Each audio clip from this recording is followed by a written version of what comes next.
In this lesson, we went through what we did last week, and we made a few changes to do with the scene where who who decides to go on the raft and who decides to go on the safety boat. We changed it as I was the person who was trying to get on the safety boat, and Daisy was the person who was saying no and like deciding who went on or not. And basically, we added some text in basically saying, I was saying, oh, I have a daughter. The raft is dangerous. We need to and I need to get on the safety boat. And she's like, well, you need to persuade me more. And there's like, the lifeboats are full. And I say, how much is it worth? And she's like, how much is your daughter worth? And then I'm like, are you trying to extort you of my money? And she's like, I'm trying to, and she's like, are you trying to bribe me? And it's basically saying, I'm trying to give her money to get on the lifeboat, and it's basically we're trying to show the audience um, who was like who was favored to go on the safety boat and or the raft.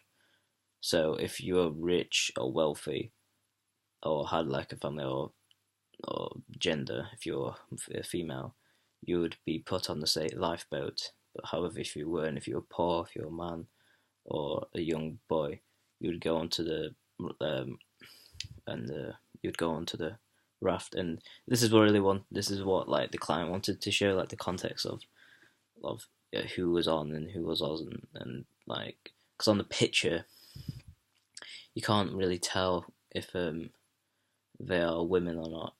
However, if you look in depth, they're not really women.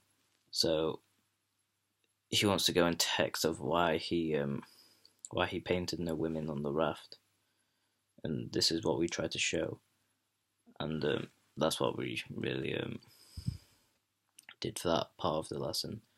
And we also changed more of the first scene between me, the raft survivor, and the maid, and we decided to like make me more of a dick.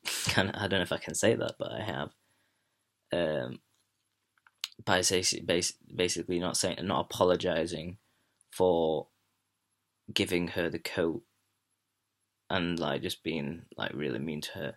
Basically, we got some text. It's like I basically she offers a hand. I put my coat on her. I walk straight past us, asking questions. Is your master here? And she's like, oh no, he isn't. And then I cut her off, saying, well, when will he get here? And he's like, very soon. And I'm like, well, can I have a seat? A seat. And it's very like a demanding part of me, and it's showing more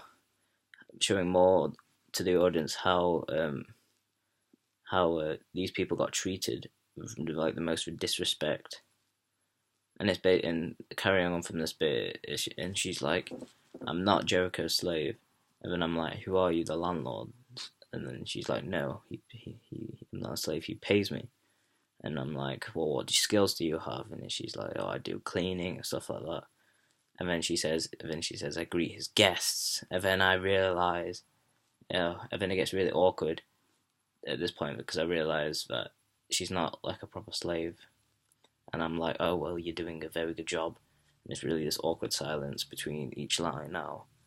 And then it goes. And then we kept these lines saying, "What is your name, Miss Southwell? What is your master's name? Yes, and what is your real name?" And then that's that bit. That's the bit the same, and it really gives them like a more uncomfortable atmosphere to the audience, and yeah, and how being a slave and how people treat us like being a slave is because of the color, and it really gives the off this like really negative effect to the audience, and like really dislikes my character at the start because I'm treating this lady like how I am. So it really gives them this like knowledge of what's happening in the scene. So that's what we did.